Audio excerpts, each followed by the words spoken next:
Salutations, friends. It's your pal, said Stevie, and today I am taking a closer look at this guy right here from Quiet Carry. This is the 9. No shortage of the 9 videos out there. I think this came out right at the beginning of the year, and right out of the gate, it was declared one of the knives of the year for 2023. I sat back, kind of waited to get my hands on it. Heard a lot of people say a lot of good things about it, and not that I didn't believe these people, but I thought it was kind of a hype knife. And let me tell you, my opinion is not that. This knife is absolutely worth the hype. It's a fabulous knife. Some quick specs here. This is a fully flat ground 20 CV blade, stonewashed. You see quiet carry on the show side there. Thumb stud for deployment only. Peekaboo. There I am. This has a captured pivot. No body screws or anything showing on the show side. And you do see this, I believe it's either Arctic Storm or White Storm fat carbon inlay there. You see the signature 4 holes on the inlay there. It does have a full, or not full, but a titanium backspacer and a fully deep carry right side tip up only pocket clip. Stonewashed on the show side, and although I don't believe the camera is going to pick it up, it does have like some micro milling in it. You see a couple of T8 screws throughout, one for the body, one for the pocket clip, a couple for the stainless steel lock bar insert, and then a flat flush fitting T8 pivot screw. And then you see the steel marking, which is 20 CV on the blade. Quick specs, that is a 3.2 inch, 3.28 inch blade, a 4.22 inch handle for a overall length of 7.54. And what else is there to say on the quick specs? I think that's pretty much it. This is a titanium frame lock, obviously. Lockup is solid. Writing on caged ceramic bearings. Very, very nice action. It is centered. There is absolutely no blade play up and down, left to right. As I mentioned, it has studs for deployment. You've already seen me give it the middle finger flick, which is no problem at all. Fairly easy access to the lock bar. I'd like to see some jimping in there. It is a little slick, but it's okay. But the action is phenomenal. Drops right to the nail, and it falls shut. No problem to open it with the thumb stud at all. And even for you lefties out there, although the pocket clip is not reversible, it is not lock bar sensitive at all. I can middle finger flick it with my left hand, and the studs no problem with my left hand as well. So ergos wise, ergos are good, man. The jimping is a little lazy in my opinion. I think it could be deeper, a little bit more aggressive. It's really slick, in my opinion. It's more of just an index and aesthetics thing. I think it could be done a little bit better and pushed forward a little bit more. I'd like to see jimping moved all the way up the spine. But ergos are good. I got no hot spots whatsoever. It is a fairly pronounced cutout here. You got a little bit of a chole there as well. So if I want to ride up, I can. But in this grip, it's good to go. Now, like I've done in the past with other knives, even though I know I'm not supposed to really do so, I did process some cardboard with this. And I lost that footage. I didn't lose the footage. I erased it. But it did go through cardboard pretty well. I'm really towards the tail end of the pass around on this, and this edge is not good right now. It's not going to cut paper, but it did process cardboard pretty good, I gotta say. But I do really like this knife. I do think the hype is real on it. One of the, I hate to say, one of the standout features of a pocket knife is its pocket clip. But I really dig this pocket clip. I like that it's a 3D milled clip. I like that it is fully deep carry. It could be a little, the spring tension could be a little bit more, but it goes in and out of pocket just fine. Um, I do think it's a little loose, but it hasn't fallen out of my pocket at all, so I'm not gonna really fault it for that. But I really do like this pocket clip.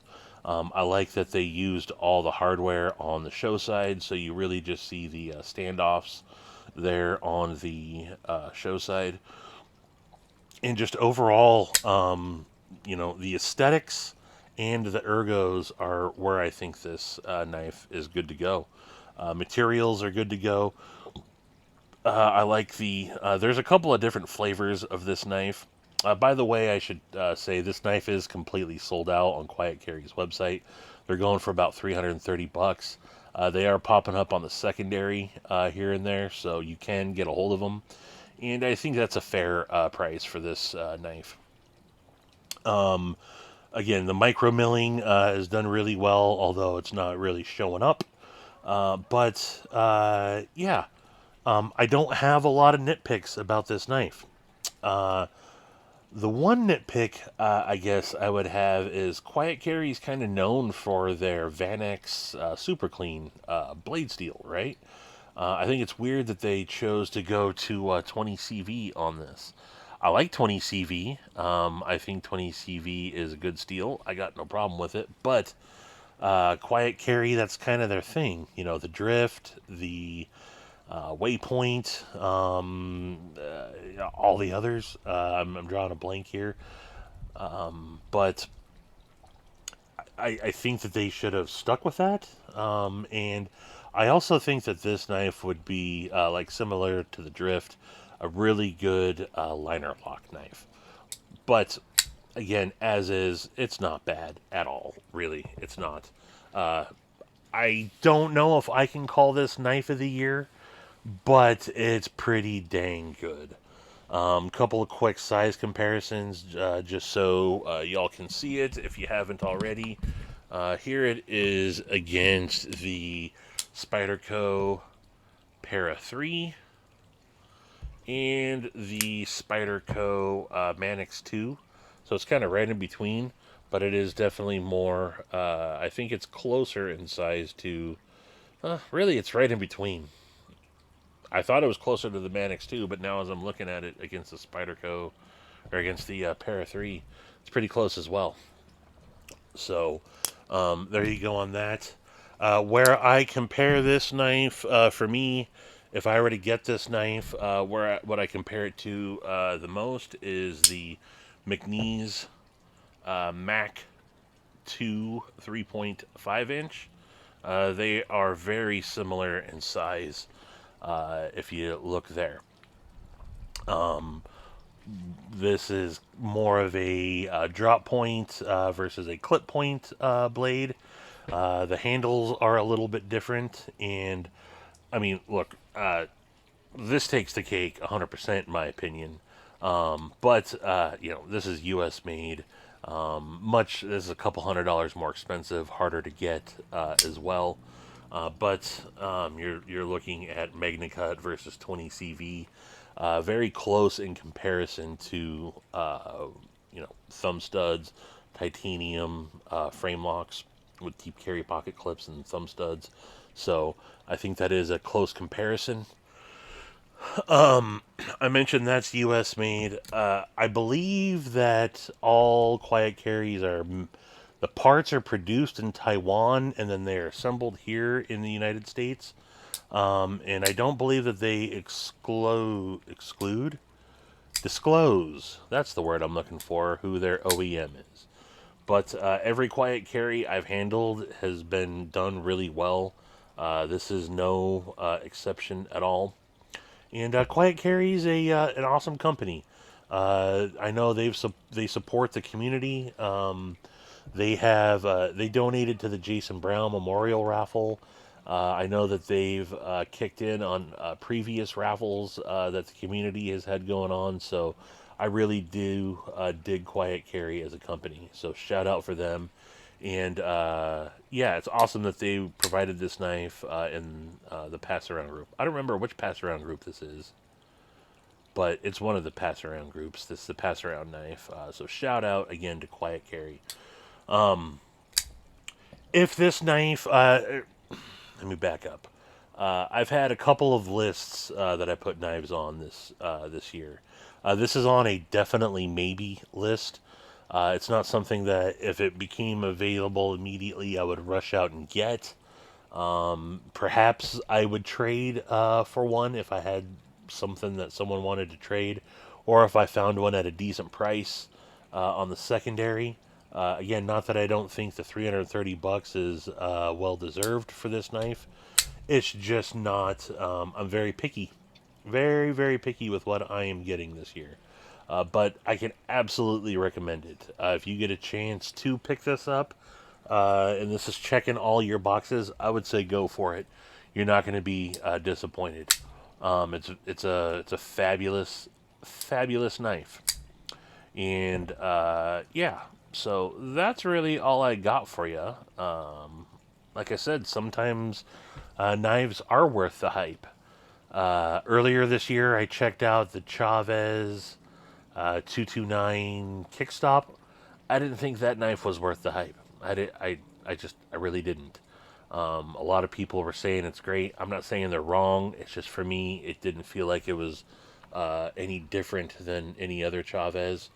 And this knife definitely, the 9, does feel like it's a cut above the rest in a lot of areas. So I agree this time with a lot of the people that have proclaimed it one of the best knives of the year. Is it knife of the year, in my opinion? No, but I can see why it is in contention. So I got no beef if this ends up winning a lot of people's knife of the year. It's just not my knife of the year. But for the sake of repeating myself again, it is a very fabulous knife. So I'll have the link to Quiet Carry in the description. Again, they are sold out, but check around, follow them on Instagram. I'm sure that these will be coming back in stock again soon. And also check out the secondary market. I know Quiet Carry has a group on Facebook.